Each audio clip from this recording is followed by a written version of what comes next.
Welcome back to the show, T3 Podcast, Transformation Through Truth, where we become better today than we were yesterday. Show about healing, and that's what we plan to do today as we do every podcast. Larry Lou, I'm your host. Subscribe, I would appreciate it. And we're going to jump right into it. Today we're going to be talking about emotional reasoning. A friend of mine wanted me to kind of do a follow-up to the feelings aren't facts. And so I told her that I would. And so we're going to talk about emotional reasoning. I don't know if any of you heard or know what that is, but basically, emotional reasoning states that something is true when one feels very strongly about it,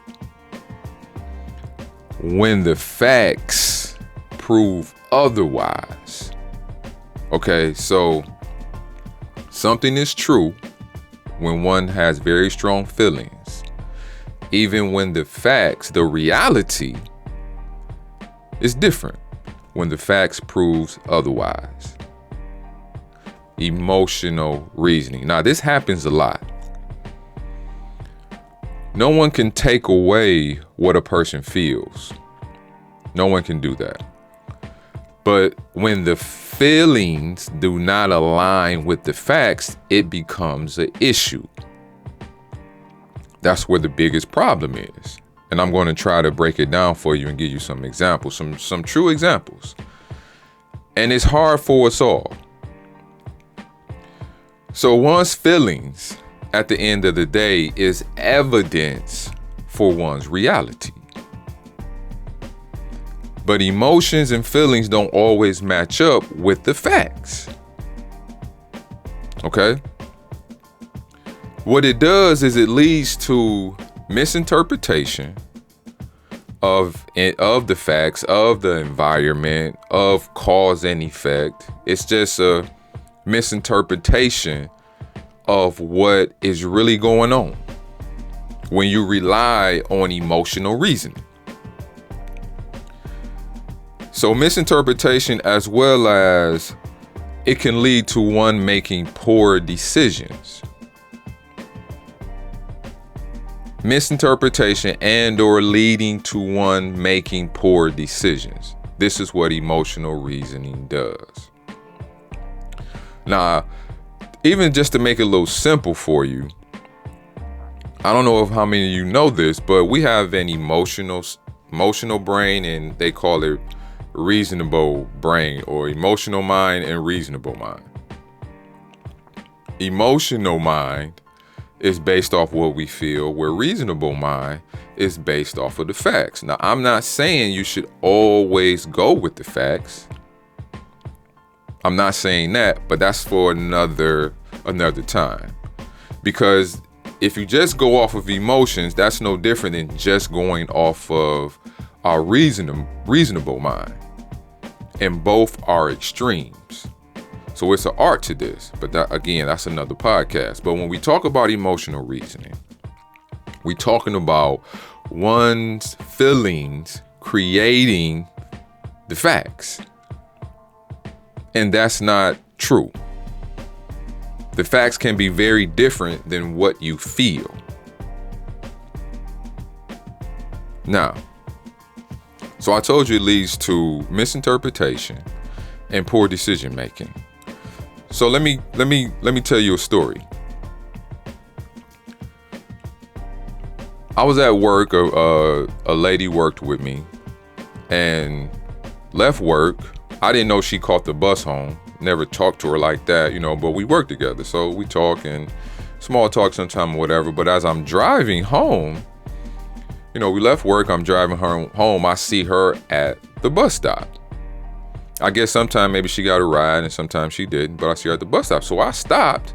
And long story short, it was on the way. It wasn't nothing but probably a mile up the road on my way home. So I dropped her off. No harm, no foul. Okay. I come home and the wife wants to go somewhere. I'm like, okay, cool. I'm here. She comes downstairs. She gets in the car, whatever. She gets in the car. We go where we need to go. We come back home. She gets out the car. Here's where it gets interesting. Now remember, emotions are real. The emotions are real. Okay, let's just get that out the way now. But here's where it gets interesting. She gets out the car. She looks down in the seat, between the seat and the door, and it's a phone right there. So she picks it up. She was like, "Whose phone is this?" I'm like, "I don't know." She was like, "Well, I just pulled it out from up under the seat in the car. So who did you have in the car?" I said, "I ain't hear nobody in the car." She says, "Well, how did the phone get in the car?" I said, "I don't know." Now we going back and forth to the point where I say, "Listen, I don't know what's going on here. I thought I was being set up." I'm gonna tell y'all flat out.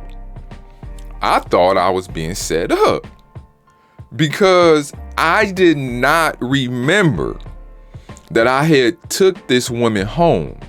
I just did not remember that. I've never taken anybody home from work in umpteen years. And for whatever reason, I did not remember that I took her home. So in my mind, I really didn't know where the phone came from. And so I said, well, maybe, my windows was down. It was hot. So, you leave your windows cracked. Maybe somebody threw it in there trying to set me up. This is the God honest truth.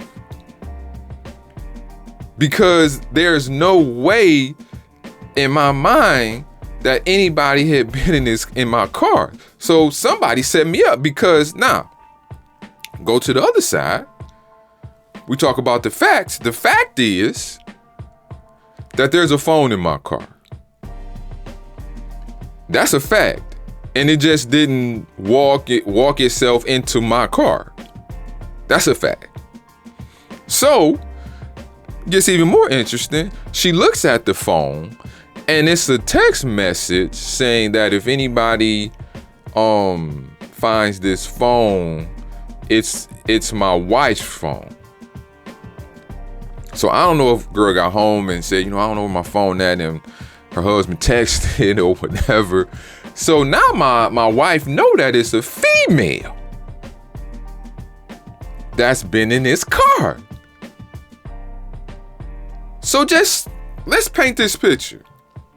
She knows it's a female that's been in this car. She knows it's a female phone.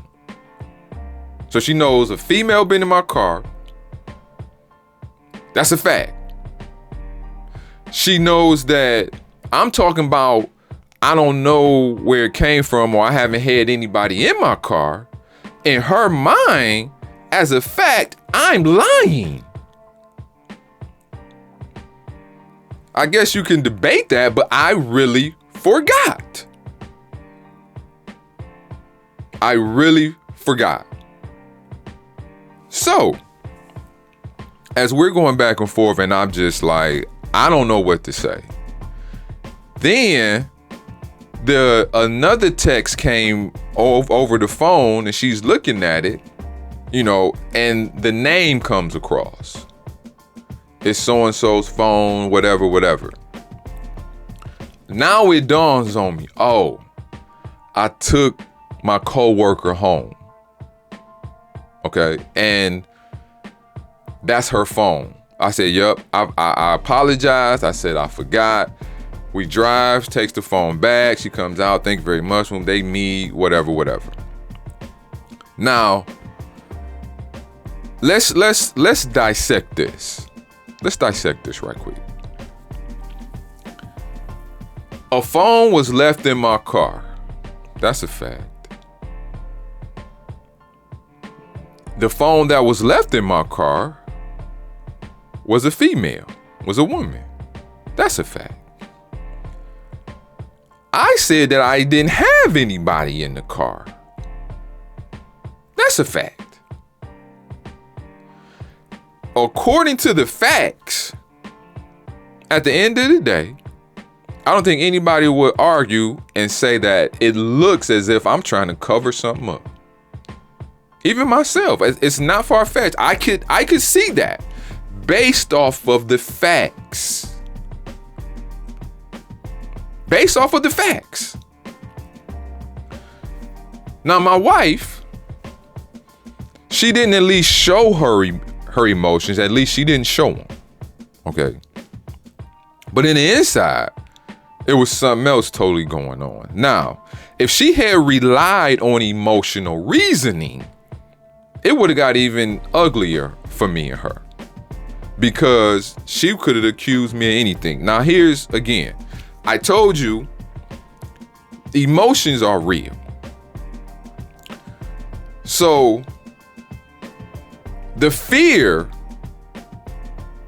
is real. But the threat behind the fear,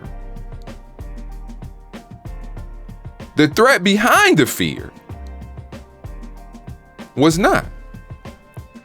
The fear is real, but the threat isn't real. Well, what do you mean? I'm gonna tell you what I mean.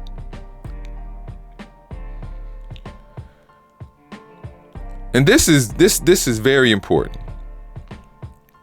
The facts were aligned, so to speak. But the fact was just there had been a female in the car, that it was a female's phone, and that I didn't remember or I didn't lie. Both of those are true.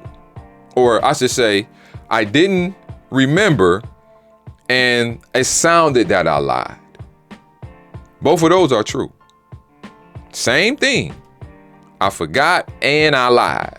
You can say both of those are true. Those are facts. Emotionally, I'm on some BS. Emotionally. But factually, I just took somebody home that happened to leave their phone in my car. That's fact. That's fact. Now, I just said her emotion to the whole situation is substantiated. It makes sense. It's real. But what was the threat behind the fear? That's the $1 million question. You may fear something or be upset about something, be angry about something, be sad about something. But why are you angry? Why are you sad? What are you afraid of? What is the threat behind the fear? What is the threat behind the anger? This is important because the threat will depend on a person's conscious or unconscious belief system. The threat behind the fear will depend on a person's conscious or unconscious belief system. Now, the threat behind the fear. Was the threat behind the fear of her being humiliated? Was the threat behind the fear of her being rejected?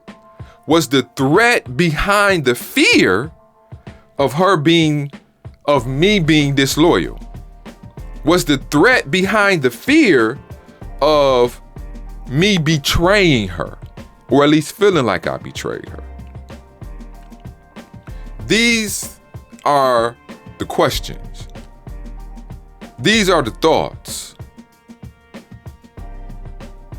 So although her fear was real, the threat wasn't. I didn't betray her.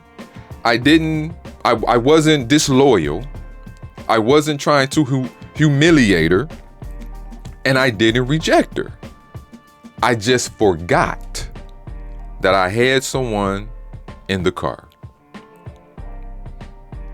Now, some of y'all might not accept that. Some of y'all might be like, he on some BS. I get it.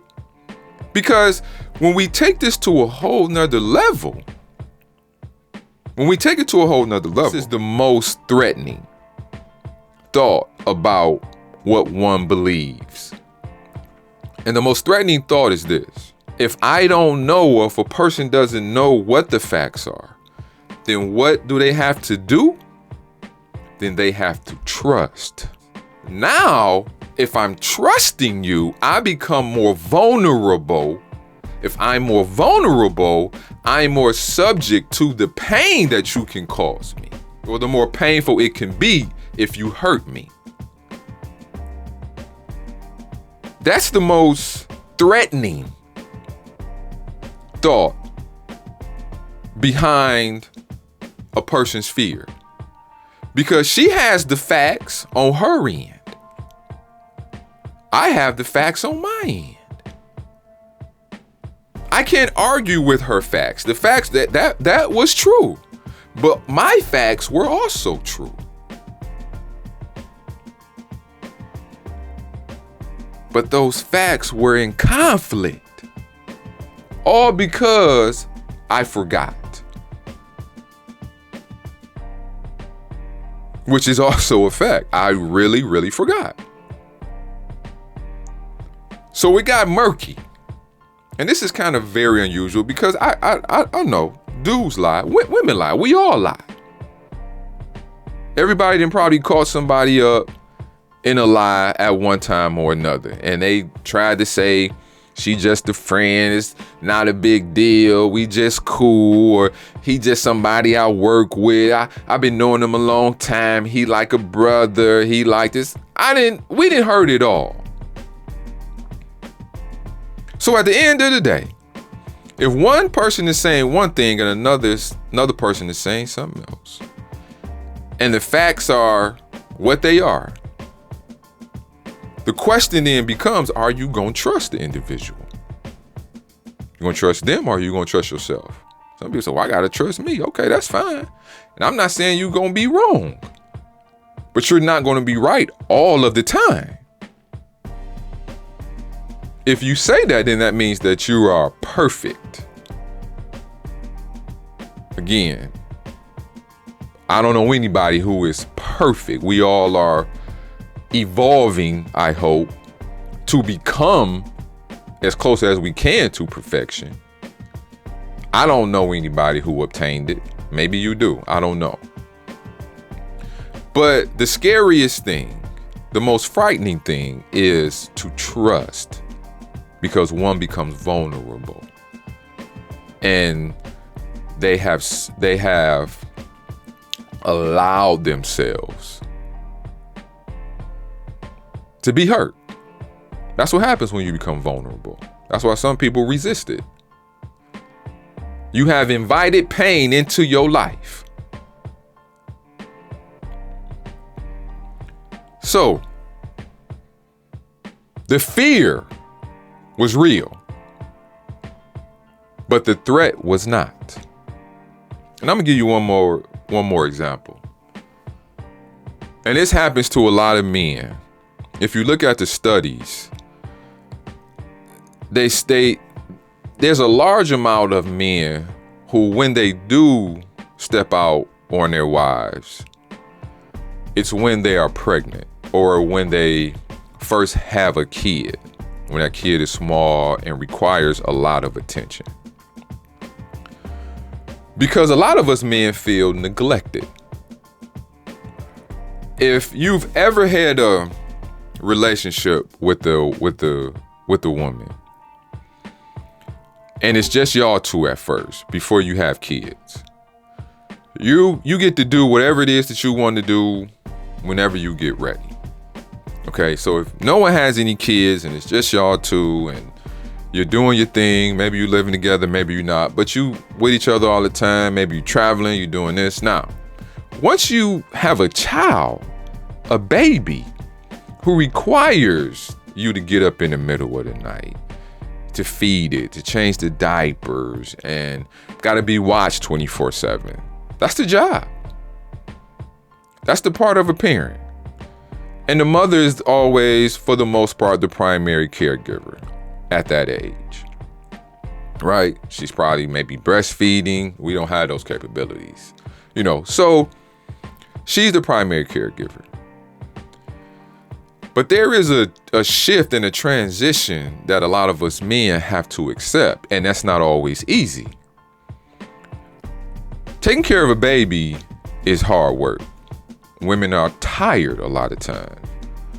And we may want sex, and like the woman like, oh, I'm good, like I'm tired, I just want to rest. What happens? Oh, she rejected me. And now I'm about to tell you about myself, about me. I can't speak for nobody else, but about me. At one point in time, I used to have sex every 3 days. I had to have it. I had attitude. I did. Right, wrong, or indifferent, I had attitude. So the first time I get rejected, again, got this new baby, this and that. Oh, pushing me away like, no. That made me feel. That put me in my feelings. Quite frankly. It's just something about that gesture of pushing, arm coming or elbow, like get off of me. So now I'm feeling rejected. These are my feelings because of the fact is that you rejected me. You bowed or pushed me away when I was trying to be romantic with you. Right? When I was trying to be pleasured. In my head, that's a fact. Now this kept going on and on.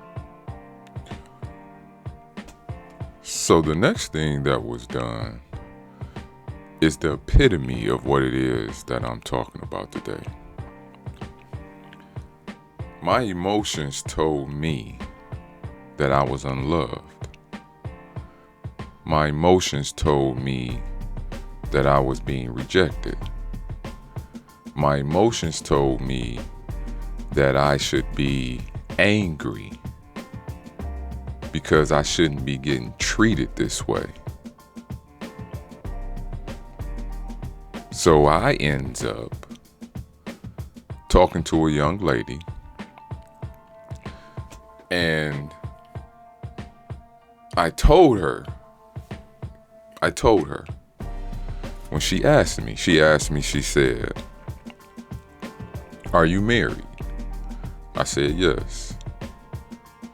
She says, "Are you happy? Happily married?" I said, "Yes." She said, "I don't believe you." Now, I don't know if maybe I was displaying something through my behavior or my tone, or maybe she had been watching me. I don't know. But she said she didn't believe me. And so we laughed it off, or at least, we kind of laughed it off, went on about our business.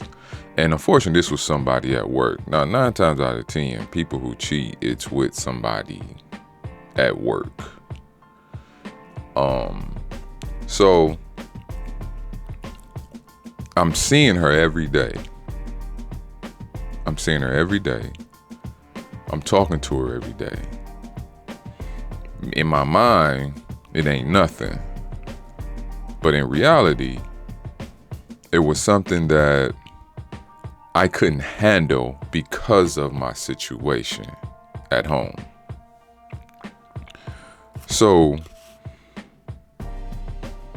long story short, my son's mother ends up going out of town. Got into a big argument about how I was feeling, and she had her version, her perspective, I had mine. She felt she couldn't take anymore. At least that's what she thought, and she kind of left. Me seeing this being an opportunity for me to engage further with this young lady. Go over her house. When I go over there, she already had her mind made up how she was going to seduce me and get me and how we were going to be together. Nah, this was unknown to me, but this was known to her. I understood this fact after the whole experience. Go over there, she got steak, potatoes on the table, salad. So I eat good. Then she tells me, I ran a bath for you. So I go in there, chill out. She was, you just need to relax and take it easy. I'll take care of you. I got you. So I'm being pampered and spoiled, and it feels so good. I can't lie. It felt so good. She even comes in there and washes me up. Now, I can sit up and tell you that when I went over there was not a deliberate intention of having sex with this woman.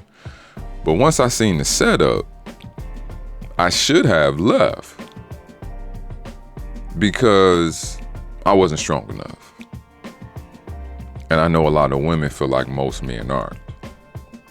After that, you kind of know where it led. I mean, she washed me up, she dried me off, put me to bed like a little baby, and gave me some special attention to make sure that I slept good. You feel me? So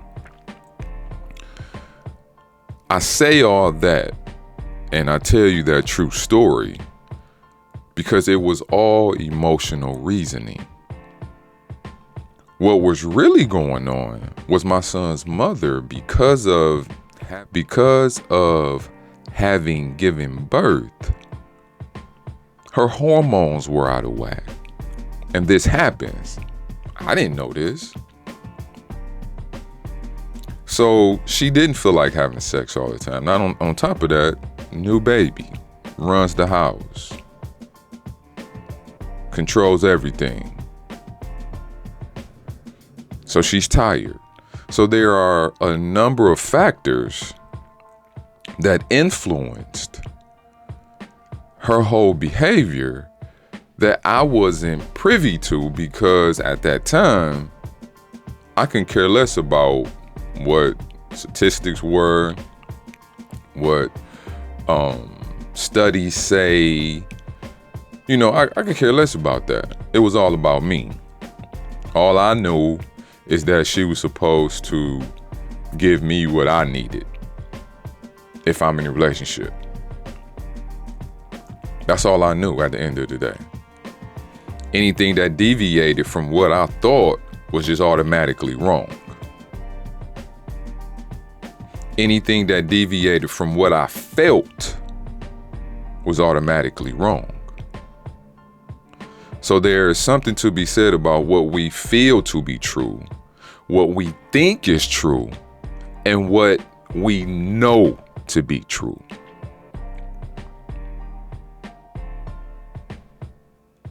So this is emotional reasoning. Our feelings are not facts. And the emotion that we have when situations occur, when situations arise, does not mean that because we feel a certain way, we make that feeling the reality of the experience. Because it just might not be so.